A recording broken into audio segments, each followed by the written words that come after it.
Hello everyone, my self Sonu admin. आज हम बात करने वाले हैं प्रश्नमाला 26 के ऊपर, जिसका नाम क्या है, प्रॉफिट एंड लॉस। तो ये हमारा क्या है फ्रेंड्स, कि लाभ और हानि का लास्ट पार्ट है। ठीक है, ये हमारा आज का लास्ट वीडियो होने वाला है।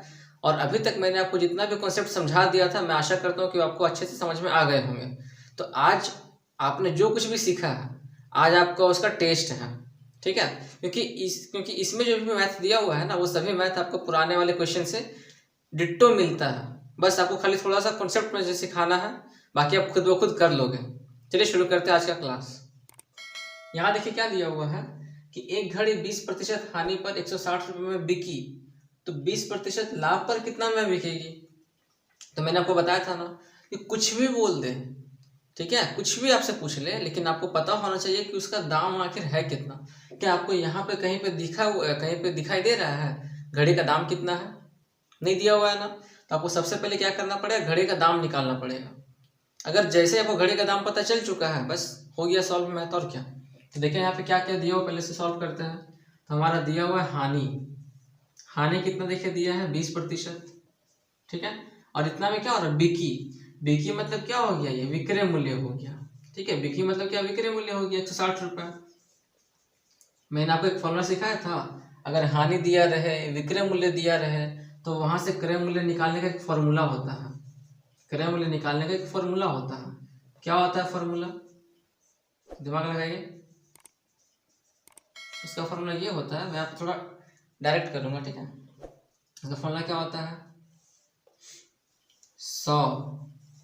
100 ऊपर में आ जाता है, इसका बटा में क्या आता है, 100 माइनस प्रतिशत हानि। हानि हो रहा है तो 100 माइनस प्रतिशत हानि, गुना में क्या होगा, ऊपर में विक्रय मूल्य हो जाएगा, जो कि ऊपर में 160 दिया हुआ है। सॉल्व कीजिए यहाँ पे।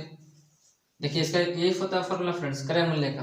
100 बटा 100 माइनस हानि गुना विक्रय मूल्य, तो हो गया 100 गुना 160, और बटा में कितना आ गया, 80 आ गया। काटिए, 80 गुना 160, यानी कि हमारा उस घड़ी का दाम कितना है, 200 रुपये है। हमारा उस घड़ी का दाम कितना है फ्रेंड्स, 200 रुपये है। अब क्या बोला गया है, ठीक है, हमको दाम तो पता चल चुका है, लेकिन इस घड़ी को हम बेचना चाहते हैं 20% के लाभ पर। कितना में बेचना चाहते हैं उसको, हम लोग लाभ कमाना चाहते हैं कुछ। ठीक है, 20% लाभ पर बेचना चाहते हैं। तो उस घड़ी को हम कितने में बेचेंगे, तो हमको देखिए दाम तो पता चल चुका है, लाभ हमको भी पता चल चुका है। अब बेचेंगे यानी क्या निकाले, बोल रहा है आपसे, विक्रय मूल्य निकालिए, कितना में इसको बेचना है बस। तो यहाँ पे विक्रय मूल्य का फॉर्मूला क्या होता है, मैंने आपको एक तरीका भी सिखाया था फ्रेंड्स। वो ये तरीका था कि क्रय मूल्य वाले केस में 100 ऊपर लिखाता है, विक्रय मूल्य वाले केस में 100 नीचे लिखाता है। बाकी आपको अच्छे से पता होगा कि यहाँ पे लाभ बोलना क्या है, तो ऊपर में क्या करेंगे, 100 प्लस प्रतिशत लाभ। और अगर हानि रहता तो ऊपर में क्या करते, 100 माइनस प्रतिशत हानि करते। और गुना क्या हो जाएगा, यहाँ पे क्रय मूल्य। क्रय मूल्य हमारा कितना आंसर आएगा, 200 रुपये। यहाँ पे कीजिए 200, इसको सॉल्व कर देना, तो कितना आ गया ये, 120 गुना 200 बटा में आ गया 100। तो 100 से ये कटा तो कितना आ गया, 240 रुपये आ गया। यानी देखिए घड़ी का एक्चुअल दाम कितना था, 200 रुपये था। और इस घड़ी को हम क्या किए, 160 में बेचेंगे। तो जाहिर सी बात है कि कम दाम में बेच रहे तो मेरा नुकसान होने वाला है। तो कितना प्रतिशत का नुकसान हुआ हमको, तो हमको 20% का नुकसान हुआ। और इसी घड़ी को हम क्या कर रहे हैं कि 240 में जब बेच रहे हैं, तो क्या हो रहा है, हमको 20% का क्या हो रहा है, फायदा होता है। ठीक है, अब देखिए इसमें मतलब देखिए आज का जो हमारा कॉन्सेप्ट है ना फ्रेंड्स, और आज का हमारा जो वीडियो है, इसमें कम से कम 5 से 6 टाइप का क्वेश्चन आपको दिया गया। तो मैं आपको फटाफट करवाता हूँ, और मैं कोशिश करूंगा कि हर एक टाइप से कम 2 क्वेश्चन सॉल्व करवाने का। ये तो आपको पहला था। अगले टाइप की तरफ बढ़ते हैं, मतलब अगले क्वेश्चन की तरफ बढ़ते हैं। अभी देखिए फ्रेंड्स, सेम डिटो वही क्वेश्चन है। क्या बोला है यहाँ पे कि एक कलम 25% हानि पर 1200 रुपये में बिकी।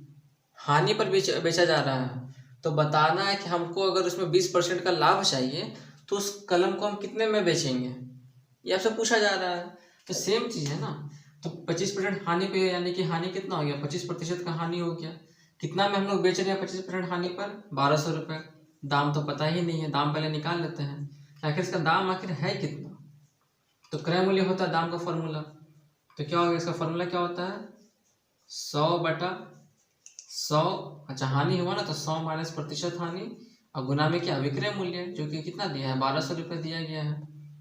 सॉल्व कीजिए, तो क्या हो जाएगा, ये 100 गुना 1200, अब बटा में कितना आएगा, 75 आ गया। कटेगा कुछ, कट जाएगा आराम से। 25 चौके 100, 25 दिया 75, 3 से कटेगा ये 412 यानी कितना आ गया 1600 रुपये। तो देखिए साफ साफ पता चल गया ना, उस कलम का दाम कितना था हमारा 1600 रुपये था, लेकिन उसको हम क्या किए 1200 में बेच दिए, तो हमको इतना का हानि हो गया। साफ दिखाई दे ही रहा है, कम में बेचेंगे तो नुकसान ही होगा ना, फायदा तो कभी होगा नहीं। अब दाम पता चल चुका है, लाभ हमको पता ही है, क्या यहाँ से हम लोग विक्रय मूल्य नहीं निकाल सकते हैं? एक बात याद रखिएगा फ्रेंड्स, अगर आपको किसी भी चीज़ का दाम पता चल जाएगा, अगर आपको किसी भी सामान का या किसी भी चीज़ का अगर आपको क्रय मूल्य पता है, तो आप आसानी से किसी का भी कुछ भी निकाल सकते हैं। तो यहाँ पे निकालना विक्रय मूल्य, तो विक्रय मूल्य का फॉर्मूला क्या होता है, लिखिए। विक्रय मूल्य बराबर क्या हो जाएगा, तो ये होता है 100 प्लस प्रतिशत लाभ, जो कि कितना दिया हुआ है लाभ, हम भी पढ़ लें, लाभ कितना दिया है 20%। तो क्या हो जाएगा यहाँ पे 100 गुना 100 प्लस 20 बटा में हो गया 100, और गुना क्या होता है क्रय मूल्य। क्रय मूल्य हमारा कितना आया है 1600 रुपये आया है, उसको यहाँ पे बैठा देना है। तो क्या हो गया ये हमारा 120 गुना हो गया 1600 बटा में हो गया 100। यहाँ से ये दोनों कटा तो कितना आ गया 16 0 0 16 दूनी 32, 3 16 3 हो गया 19। यानी कि उस कलम का दाम जो था अगर 1600 रुपये था, अगर इस कलम को हम 1920 रुपये में अगर बेचते हैं तो हमको 20% का फायदा होता है। लेकिन अगर हम इसको 1200 में जब बेच रहे हैं तो हमको 25% का क्या हो रहा है, हानि होता है। अब बढ़ते हैं अगले टाइप के क्वेश्चन की तरफ।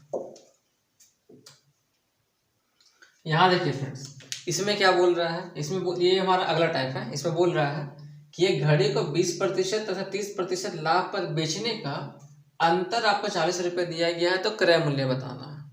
सिंपल सा क्वेश्चन है। इसमें क्या करते हैं हम लोग क्रय मूल्य को मान लेते हैं, ठीक है। और क्या बोला है कि दोनों का अंतर ना बोला गया है, तो पहले दोनों का हम लोग निकाल लेते हैं क्रय मूल्य। तो देखिए करते हैं, बेच रहे हैं ना, करते हैं माना क्रय मूल्य, जो बोले वही निकालना है इस केस में।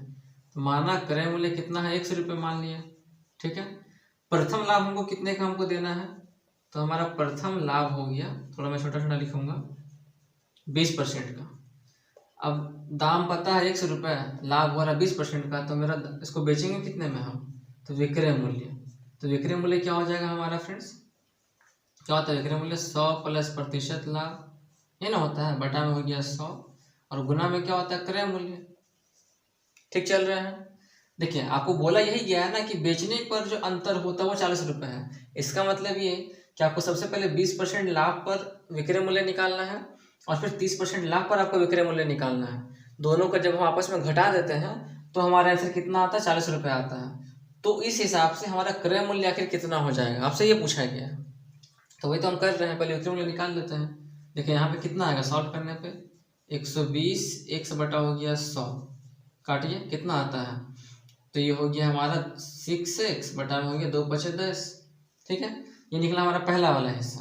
अब चलते हैं सेकंड वाले हिस्से में, निकालते हैं, जगह बचेगा तो देखिए अब आते हैं, अब दूसरा लाभ। प्रथम लाभ तो हमारा हो गया था 20% में, अब सेकंड लाभ पे हम लोग निकालते हैं, जो कि कितना दिया 30%। अब इस पे निकालते हैं विक्रय मूल्य। मैं यहाँ पे आपको डायरेक्ट करके दिखाता हूँ, ठीक है। कितना हो जाएगा ये, सेम चीज़ है, 100 प्लस प्रतिशत लाभ बटा में हो गया 100 गुना में हो गया क्रय मूल्य। तो कितना निकल के आया 130x बटा में हो गया 100। यहाँ से ये कटा तो कितना आ गया 13x बटा में हो गया 10, आइए ना। अब देखिए सवाल में क्या बोला है, अकॉर्डिंग टू क्वेश्चन। अब सवाल में बोला है कि पहला पे जो हमको लाभ हो रहा है, दूसरे पे जो हमको मतलब पहला पे लाभ पे जो हम सामान को बेच रहे हैं, और दूसरा लाभ पे जो हम सामान को बेच रहे हैं, उसका जो अंतर है, अंतर जो है वो 40 रुपये का है। यानी घटाना पड़ेगा हमको, है कि नहीं। तो सेकंड वाले से आपको फर्स्ट वाले को घटाना पड़ेगा, यानी कि 13x बटा में हो गया 10 से माइनस करना पड़ेगा 6x बटा में हो गया 5 को, जो कि अंतर कितना है 40 रुपये। और यहाँ से आपको सॉल्व करके x का मान निकालना है। मैंने आपको सिखा दिया था पहले कि किस प्रकार से इसको सॉल्व करते हैं, लेकिन मैं आपको यहाँ भी एक बार दिखा देता हूँ। इसमें कितना आएगा 10 आएगा ना, तो कितना बचा यहाँ पे 13x माइनस 5 दूनी 10, यानी कि हो गया 12x बराबर हो गया 40। क्या हो गया यहाँ पे घटाने पाया x बटा 10, और यहाँ पे हो गया 40 बटा 1, क्रॉस में करेंगे तो क्या x इंटू 1 हो जाएगा हमारा x, और 10 गुना 40 कितना हो जाएगा हमारे 400 रुपये। यानी क्रय मूल्य कितना है हमारा 400 रुपये है। ठीक है, आए समझ में। अब देखिए इसी टाइप पर एक मैं क्वेश्चन और लेकर चलता हूँ ताकि आपको और अच्छे से समझ में आ जाए। अब यहाँ देखिए फ्रेंड्स, मतलब उसी का सेकंड क्वेश्चन में हम चलते हैं। ये क्वेश्चन हमारा 15 है। इसमें क्या बोला है कि एक घड़ी को 20% तथा 40% लाभ पर बेचने का अंतर कितना दिया हुआ है, 120 रुपये। तो बताना कि क्रय मूल्य कितना होगा। सेम सवाल, यहाँ भी आपको पहले 20% पे क्या निकालना पड़ेगा, विक्रय मूल्य, और फिर 40% पे आपको निकालना पड़ेगा विक्रय मूल्य। तो क्या निकालते हैं और फिर आपस में घटा करके सॉल्व कर देना है। आप कर लीजिएगा आसानी से। कितना होगा ये, 100 प्लस प्रतिशत लाभ बटा में हो गया क्रय मूल्य, सॉरी ऊपर में हो गया क्रय मूल्य बटा में हो गया 100। कितना आया ये 140, x बटा आ गया आपका 100। काटने पे इतना हो गया और कुछ कटेगा, हाँ 2 7 14 हो गया, 2 5 10 हो गया। तो कितना देखिए आता है यहाँ पे 7x बटा में हो गया 5। फिर क्या करते हैं, सेकंड से फर्स्ट वाले को माइनस कर देते हैं और यही आपका सवाल में कितना दिया गया, इसी को बोलते हैं अंतर। घटाना यानी कि अंतर कहलाता है। तो हो गया 7x बटा में हो गया 5 माइनस करेंगे 6x बटा में हो गया 5। तो हमारे आंसर कितना आता है, 120 रुपये निकल के आता है। सॉल्व कीजिए यहाँ पे, तो कितना हो गया ये 7x माइनस 6x बराबर हो गया 120 रुपये, यानी कि घटाने पे आ रहा है x बटा 5 और यहाँ पे हमारा आ गया 120 रुपये बटा में 1। क्रॉस करेंगे तो हमारा कितना आएगा x और हो जाएगा 12 × 5 = 60, यानी कि 600 रुपये। तुम्हारा क्रय मूल्य कितना हो गया फ्रेंड्स, 600 रुपये। तो मैं आशा करता हूँ कि आपको ये 4 और क्वेश्चन अच्छे से समझ में आ गए होंगे। तो आपका यहाँ तक 15 नंबर क्वेश्चन तक आसानी से बन जाएगा। अब बढ़ते हैं अगले टाइप के क्वेश्चन की तरफ। अब थोड़ा ये देखिए फ्रेंड्स, इसमें क्या बोला क्वेश्चन नंबर 16 में, ये भी डिट्टो सेम है, 15 नंबर के जैसा ही है, लेकिन थोड़ा सा इसमें लैंग्वेज को चेंज कर दिया है। क्या बोला है इसमें कि एक टेबल 20% हानि के बजाय 20% लाभ पर अगर हम बेचते हैं तो हमको 120 रुपये ज़्यादा मिलता है। तो टेबल का क्रय मूल्य निकालें। कितना आसान सा क्वेश्चन है। यानी क्या बोलना चाह रहा है ये कि पहले इसको हम 20% हानि पर बेच देते हैं, ठीक है, तो हमको जो पैसा मिलता है, फिर 20% लाभ पर जो बेचते हैं उसमें से हमको जो पैसा मिलता है, उस दोनों को अगर हम आपस में घटा देते हैं तो मेरा अंतर निकल के आता है कितना, 120 रुपये। तो आपको बताना है कि टेबल का आखिर दाम है कितना। तो सेम डिटो क्वेश्चन है ना 15 नंबर के जैसा। इसे भी चलिए फटाफट करते हैं क्योंकि इसमें बहुत सारा क्वेश्चन दिया हुआ है। तो हानि दिया हुआ, ठीक है, चलिए हानि बराबर, मेरा मकसद है फ्रेंड्स आपको कॉन्सेप्ट सिखाना, ठीक है। तो आप मत बोलिए कि मैं पूरा क्वेश्चन क्यों नहीं करवा रहा हूँ। मेरा मकसद आपको सिर्फ कॉन्सेप्ट सिखाना और आपका काम है उसे पूरा प्रैक्टिस करना। नहीं बनता है कमेंट कीजिएगा, मैं आपको फिर समझाऊंगा, लेकिन आप प्रैक्टिस जरूर कीजिए, मैं आपके साथ हूँ। हानि है, क्रय मूल्य हमको निकालने बोला तो मान लेते हैं, माना क्रय मूल्य 100 रुपये है, ठीक है। हानि दिया है, क्रय मूल्य दिया है, तो यहाँ से निकालिए विक्रय मूल्य कि हम लोग उसको बेचे थे कितने में। एकदम डायरेक्ट चलते हैं, ठीक है। विक्रय मूल्य क्या होता है हमारा, तो 100 माइनस प्रतिशत हानि गुना में हो जाएगा क्रय मूल्य बटा में आ गया 100। कितना देखा गया यहाँ पे 80x बटा में आ गया 100, कट जाएगा ना, 20 चौके 80, 20 पचे 100, यानी कि 4x बटा में आ गया 5 रुपया। तो ये क्या हो गया आपका विक्रय मूल्य हो गया। अब चलते हैं दूसरा, जब लाभ पे काम हो रहा है, अब लाभ पे देखते क्या होता है। तो अब लाभ बराबर, लाभ हमारा हो रहा है इतना सेम 20% का ही। तो जब लाभ हो रहा है, क्रय मूल्य हमारा x का 1 रुपये ही है, तो इस केस में हमारा विक्रय मूल्य यहाँ पे क्या निकल के आएगा, तो लाभ में क्या हो जाएगा 100 प्लस प्रतिशत लाभ गुना हो गया क्रय मूल्य बटा में हो गया 100। तो यहाँ पे कितना होता है 120 x बटा हो गया 100, काटिए तो 20 छके 120, 20 पचे हो गया 100, यानी कि 6x बटा में हो गया 5 रुपया, ठीक है, निकल के आ गया। अकॉर्डिंग टू क्वेश्चन देखिए क्या बोलता है, अगर हम सामान को इतना में बेचें और अगर इतना में बेचें तो क्या हो रहा है, हमको 120 रुपये ज़्यादा मिल रहा। इसका मतलब क्या कि ये थोड़ा ज़्यादा दाम में बेच रहे हैं तभी ना हमको मिल रहा है 120 रुपये ज़्यादा।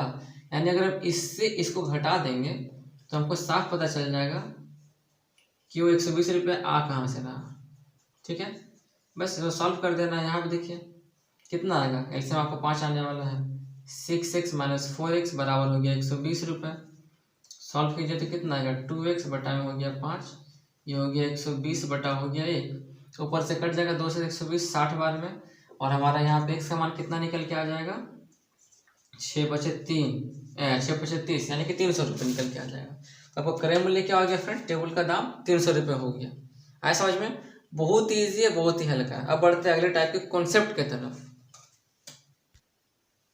यहाँ देखिए फ्रेंड्स, ये जो आपको क्वेश्चन दिया गया है क्वेश्चन नंबर 18, इसमें क्या है, मैं इसको आपको दो तरीके से सिखाऊंगा। कितने? दो तरीके से मैं सिखाऊंगा। क्या है कि मोहनलाल खरीदने में 20% और माल बेचने में 20% की क्या करता है, बेईमानी करता है। मोहनलाल है, मान ला होगा, ठीक है, इतना का बेईमानी करता है तो प्रतिशत लाभ बताओ। अगर इस टाइप के क्वेश्चन में दोनों जगह सेम नंबर दिया रहे, 20% का आपको क्या हो रहा, वहाँ पे वो खरीद भी रहा है लाभ पर और बेचने में वो बेईमानी भी कर रहा है, तो दोनों जगह सेम नंबर दिया हुआ। अगर सेम नंबर दिया रहे दोनों जगह, तो आपसे पूछे कि कितना का लाभ होगा, तो इसका एक फॉर्मूला होता है। वो फॉर्मूला क्या होता है फ्रेंड्स, x + y बटा में 100, इसका ये फॉर्मूला होता है। अगर दोनों जगह सेम नंबर दिया रहे और वो वहाँ भी फायदा कमा रहा है, खरीदने में भी और बेचने में भी वो बेईमानी करके फायदा कमा ले रहा है, तो हमारा ये फॉर्मूला हो जाता है। बैठाइए कितना हो गया, 20, ये क्या पहला वाला 20, ये दूसरा वाला 20, प्लस ये कितना हो जाएगा हमारा 20 × 20, 20 × 20 बटा में हो गया 100, कितना है ये 40, और ये कितना हो गया, देखिए यहाँ से ये कटा, यहाँ से ये कटा, यानी 4, यानी कि कितना आंसर निकल के आ गया, 44% हमारे ये निकल करके आ गया। कितना आसान है ना। अब थोड़ा यहाँ देखिए फ्रेंड्स, इसमें क्या है, थोड़ा सा इसमें क्वेश्चन थोड़ा चेंज करते हैं। अगर मान लीजिए यहाँ पे आपका दिया गया है कि 30% का और 10% का क्या करता है, बेईमानी करता है। सेम क्वेश्चन है, बस हल्का से नंबर चेंज कर दिया गया है, तो भी कोई फर्क नहीं पड़ने वाला। मैंने अभी आपको क्या बताया था कि दोनों जगह सेम नंबर होना चाहिए, लेकिन ऐसा नहीं है, दोनों जगह पे अलग नंबर भी रहेगा, तो आपका ये आंसर आसानी से निकल जाएगा। ठीक है, तो यहाँ पुट करते हैं, तो ये 30, ये हो गया आपका 10, और यहाँ पे कितना हो जाएगा, ये 30 × 10 बटा में हो गया 100। मतलब जहाँ भी आपको दिखाई दे कितना का वो बेईमानी कर रहा है खरीदने में और उतना को बेचने में भी बेईमानी करता है, तो वहाँ पे क्या करना है, आपको ये वाला फॉर्मूला लगा देना है। जो गया 40, और यहाँ से ये किससे ये कटा तो कितना आ गया, 3 आ गया, यानी कि 43% का उसको लाभ होता है। ठीक है, अब बढ़ते हैं अगले टाइप के क्वेश्चन की तरफ। ये भी देखिए फ्रेंड्स, इस टाइप का क्वेश्चन में बहुत इंपॉर्टेंट है। क्या बोल रहा है इसमें कि एक व्यक्ति अपना सामान क्रय मूल्य पर बेचता है। क्रय मूल्य यानी क्या, कि जितना में उस पे खरीदता है ना, उतना में बेचता है। क्रय मूल्य क्या, वही ना हुआ कि जिसमें हम खरीदते हैं, तो मान लीजिए हम 100 रुपये में खरीदे हैं और 100 में हम बेच दिए, तो हमको कुछ फायदा होगा क्या, नहीं होगा ना। लेकिन वो एक बेईमान था। देखिए वो करता क्या है, लेकिन वो 1 किलोग्राम के बदले कितना देता है, 950 ग्राम ही तौलता है, तो उसका फायदा ही होगा, सिंपल सी बात है। तो कितना प्रतिशत का उसको लाभ होता है, आपको वो बताना है। तो इस टाइप के क्वेश्चन में आपको क्या करना है, सिंपल से समझिए ध्यान से। तो मान के चलते हैं, मानो 1 ग्राम का दाम कितना हो जाएगा, मान के चलिए 1 रुपये। ठीक है, उसी हिसाब से लेके चलते हैं 1000 ग्राम का दाम, जिसको बोलते हैं 1 किलोग्राम, कितना हो जाएगा, ये 1000 रुपये हो जाएगा, होगा ना। अब यहाँ बताइए, आप अब खुद ही बताइए हमको। तो यहाँ पे चलते हैं 1000 ग्राम पे, 1000, तो 1000 रुपये में हम खरीद रहे हैं, लेकिन बेच भी रहे उसको 1000 रुपये पे, लेकिन हम दे कितना रहे हैं, 950 ग्राम ही दे रहे हैं ना। इतना हमको देना चाहिए था उसको, इतना ग्राम हमको उसको देना चाहिए था, हम उस बेचारे को दे रहे हैं 950 ग्राम, तो हम कितना उसमें कमा लिए बताइए। तो हम यहाँ पे कितना कमा रहे हैं, इसको ऐसे करते हैं, तो हम यहाँ से कमा रहे हैं 50 ग्राम का, 50 कमाए हम, तो ये 50 हम किस में कमा रहे हैं, इसमें ना कमा रहे हैं 50। सिंपल सी बात है, इस 950 ग्राम में हम 50 ग्राम खुद कमा रहे हैं, तब ना इसको 950 ग्राम देते हैं। अगर हम 1000 ग्राम में 50 ग्राम कमाएंगे तो कितना देंगे, ज़्यादा देना पड़ेगा। कितना हो जाएगा ये हमारा, 50 ऊपर में 950 ग्राम नीचे में, यहाँ पे 100% के लिए निकालना है। काटिए, देखिए यहाँ से ये कटा, 5 से कटेगा 19 बार, तो कितना आपका आ गया आंसर, 100/19%। आया समझ में कि नहीं आया, नहीं आया ना। एक बार और फटाफट करवाते हैं, देखिए ध्यान से। देखिए अगला क्वेश्चन हमारा क्या बोल रहा है, इसी जगह पे हमारा वो क्वेश्चन बोल रहा है कि 900 ग्राम। समझिएगा ध्यान से क्या बोला है, एक व्यक्ति अपना सामान क्रय मूल्य पर बेचता है। क्रय मूल्य पर बेचता है, इसका मतलब वो जितने में खरीदता है उतना में ही वो बेच देता है।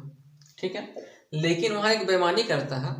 क्या बेईमानी करता है कि उसको जितना देना चाहिए ना सामान, वो उतना सामान उसको नहीं देता है, उससे कुछ कम देता है। तो जाहिर सा बात है कि जब वो कुछ कम दे रहा है तो कुछ ना कुछ तो फायदा होगा ही होगा, आपको वो फायदा निकालना है।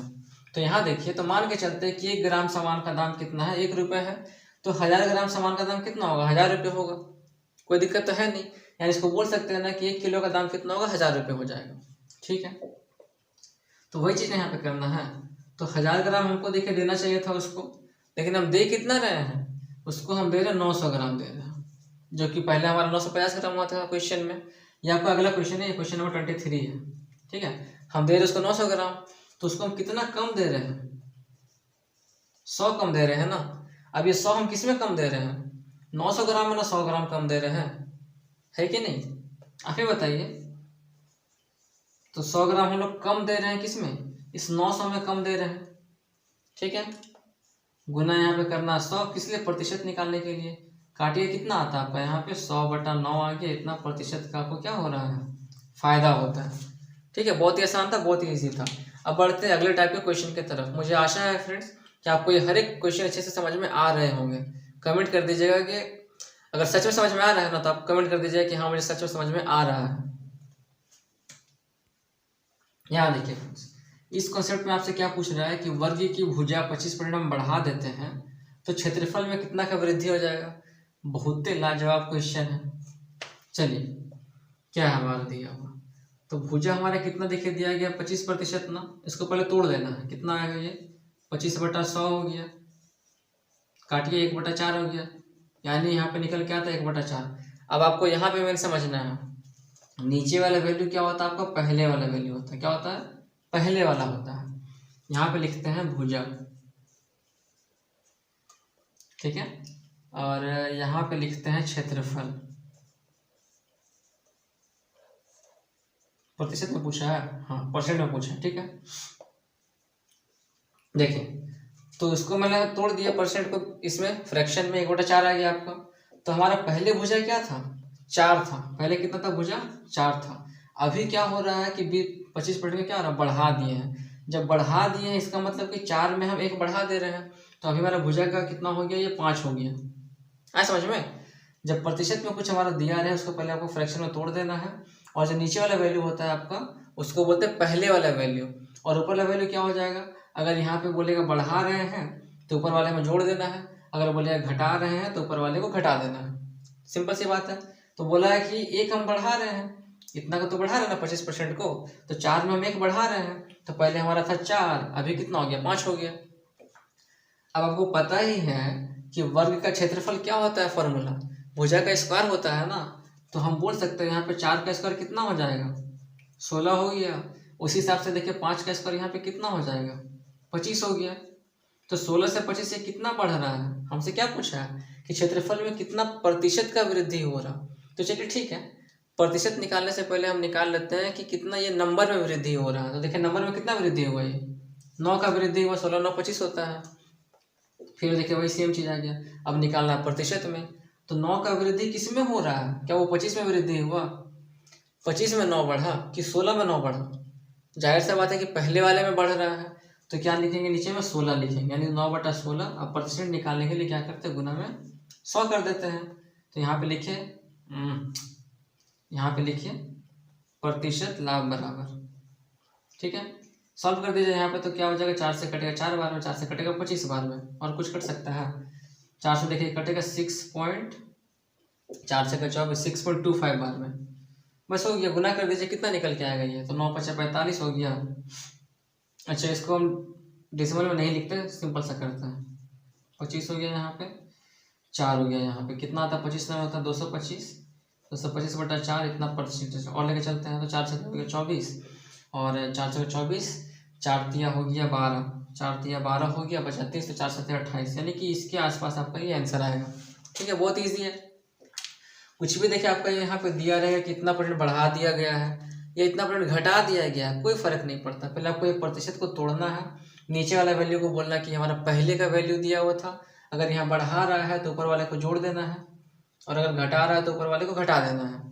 फिर क्षेत्रफल निकाल करके देखना है कि कितना बढ़ रहा है। और कुछ भी देखिए होता है, बढ़ता है या घटता है, तो आपको पहले वाले में होता है। तो देखिए यहाँ पे 9 बढ़ रहा है ना, तो किस में बढ़ रहा है 9, 16 में 9 बढ़ा तब ना जाके 25 हुआ है। तो क्या करेंगे, 9/16 कर देंगे, क्योंकि 16 में हमारा 9 बढ़ रहा है इस कारण से ही। और प्रतिशत निकालने के लिए गुना में 100 कर देते हैं। ठीक है फ्रेंड्स, तो मुझे उम्मीद है कि आपको ये समझ में आ गए होंगे। अब बढ़ते हैं लास्ट कॉन्सेप्ट की तरफ। लास्ट टाइप का मैथ है, फटाफट सीख लीजिए। अब थोड़ा यहाँ देखिए फ्रेंड्स, बहुत ही इंपॉर्टेंट है, बहुत ही दिमाग खराब करने वाला क्वेश्चन है, लेकिन मैं आपके लिए हूँ ना, आपको आसान तरीके से समझाने के लिए। क्या है, एक बात मैं बताना चाहता हूँ फ्रेंड्स लास्ट में, कि देखिए मैं अब चिल्ला के नहीं बोल रहा हूँ। क्यों? तो ये सब सो रहे हैं, ठीक है, सबको थोड़ा डिस्टर्ब होता है, इसलिए मैं थोड़ा सा धीरे बोल रहा हूँ। ठीक है, थोड़ा सा प्रॉब्लम होता है मुझे भी, क्या करूँ, हैबिट तो नहीं है ना बोलने का, और मैं कुछ ज़्यादा स्पीड बोल देता हूँ, उसका भी हैबिट नहीं है, थोड़ा सा कंट्रोल में रह के बोलने का। खैर कोई बात नहीं, हैबिट बन जाएगा। आपको बात समझ में आ रही है कि नहीं, आप मुझे वो कमेंट कीजिए। समझ में आ रहा है तो लिखिएगा यस, नहीं आ रहा तो लिखिएगा नो। मैं अपने अंदर और इम्प्रूवमेंट लाने का कोशिश करूँगा, तो आपके कमेंट से मुझे पता चलेगा ना, तब थोड़ा आप भी कोऑपरेट कीजिए मुझे तब ना। देखिए इसमें क्या बोला है कि टिकट का दाम 40% कम गया है और बिक्री बढ़ गया है। सिंपल सी बात है, अगर दाम घटेगा तो बिक्री तो बढ़ना ही बढ़ना है। तो व्यापार में कितना परसेंट का हमको वृद्धि होता है कि कमी होता है, तो आपको लास्ट में ये बताना है कि हमको लास्ट में फायदा हो रहा है या फिर हमको घाटा हो रहा है। सेम चीज़ है, लॉजिक समझिए यहाँ पे। तो यहाँ लिखते 40%, तोड़ते हैं इसको पहले फ्रैक्शन में, 40 बटा हो गया 100, कितना हो गया ये आपका 4 20 दूनी 40, 20 50 100 हो गया। ठीक है, इसको भी थोड़े 30% वाले को, क्या हो जाएगा ये 30/100, कटा तो कितना है यहाँ पे 3/10। बस, अब क्या दाम और बिक्री बोला गया है, तो यहाँ लिखते हैं दाम, यहाँ लिखते हैं बिक्री, और यहाँ लिखते हैं हमारा व्यापार। कोई दिक्कत तो है नहीं, व्यापार हो गया। यहाँ पे कीजिए गुना। तो क्वेश्चन क्या है, यहाँ पे लिखिए पहले, यहाँ लिखिए बाद में। तो सवाल क्या है आपसे, आपको सॉल्व करना है क्या, दाम में आपको पहले लिखना। तो पहला दाम कितना था, बताए थे ना कि नीचे वाले को क्या बोलते हैं, पहले बोलते हैं, नीचे वाले को बोलते हैं पहले वाला वैल्यू हमारा। तो हमसे दाम देखिए बोला गया है, तो हमारा दाम कितना है, 40% का बात हो रहा है, तो हमारा दाम पहले कितना था, 5 था। कितना था दाम, 5 था। बाद में क्या हुआ कि कम गया, तो 5 में 2 कम गया, तो कितना हो गया ये हमारा 3 हो गया, है ना। पहले 5 था, कम गया तो बाद में 3 हो गया। लेकिन जो बिक्री है वो 30% का बढ़ जाता है, यानी पहले हमारा बिक्री कितना था, 10 था, मान लीजिए चलिए 10 रुपये था, फिर क्या हुआ इतना बढ़ जाता है, यानी कितना हो गया अभी 13 रुपये हो गया है। व्यापार में चलते कि क्या होता है, फायदा या नुकसान होता है, गुना करना है। तो पहले हमारा व्यापार कितने का हुआ, 50 रुपये का होता था, अभी व्यापार कितने का होता है, 39 रुपये का होता है। अब आप ही बताइए, ये हमारा पहले का हो गया, ये हमारा अभी का हो गया, तो पहले के मुकाबले अभी क्या हो रहा है, बढ़ रहा है कि घट रहा है, साफ दिखाई दे रहा है घट रहा है। कितने का देखिए घट रहा है, 11% का हमको क्या हो रहा है, यहाँ पे कमी हो रहा है, सॉरी 11 का कमी हो रहा है ना यहाँ पे। इसको निकालना है आपको, किसमें, प्रतिशत में निकालने बोला गया। तो ये 11 का जो कमी हो रहा है वो किस में कमी हो रहा है, जाहिर सा बात है वो 50 में कमी हो रहा है। मैंने आपको सिखाया था पिछले वाले क्वेश्चन में भी कि कुछ में बढ़ता है या घटता है, वो आपको पहले वाले वैल्यू पर डिपेंड करता है। तो 50 में देखिए 11 का कमी हो रहा है, तब जाके 39 बनता है ये। तो 50 में 11 का कमी हो गया, ये आपको दिखा दिया फ्रैक्शन में। इसको आपको दिखाना है प्रतिशत में, तो क्या करते हैं, गुना में 100 करना पड़ता है। काटिए यहाँ पे, तो ये 50 दूनी 100 और ये 11 दूनी 22, यानी कितना परसेंट कम क्या हो रहा है, कमी हो रहा है। जब यहाँ पे आपका नंबर में कमी हो गया तो क्या ये प्रतिशत में कमी नहीं हो सकता है, आराम से हो सकता है। अब इसी में क्या करेगा, थोड़ा क्वेश्चन घुमा के दे देगा, बोलेगा इतना का बढ़ रहा है, इतना घट गया, तो क्या फ़र्क पड़ता है, सेम तरीके से आपको सॉल्व करना है। तो मुझे उम्मीद है फ्रेंड्स कि आपको मैंने जो भी सिखाया वो आपको अच्छे से समझ में आ गए होंगे। अगर अभी भी डाउट होता है तो आप मुझे कमेंट कीजिएगा, मैं फिर से बताऊँगा। लेकिन आपसे बस यही रिक्वेस्ट है कि वीडियो को ज़रूर लाइक कीजिएगा, चैनल को सब्सक्राइब कर लीजिए, और आपके जितने भी जो फ्रेंड सर्कल है ना, सभी को आप बोलिए कि वीडियो देखने के लिए सब। क्यों? क्योंकि अगर आपको सच में अपना मैथ स्ट्रॉन्ग करना है तो ज़रूर वीडियो को देखने के लिए बोलिए, ठीक है। बाकी मैं आपके साथ हूँ। So thank you friends, Radhe Radhe. मैं आपको मिलता हूँ कल, जब तक के लिए बाय बाय, और आप प्रैक्टिस कीजिएगा।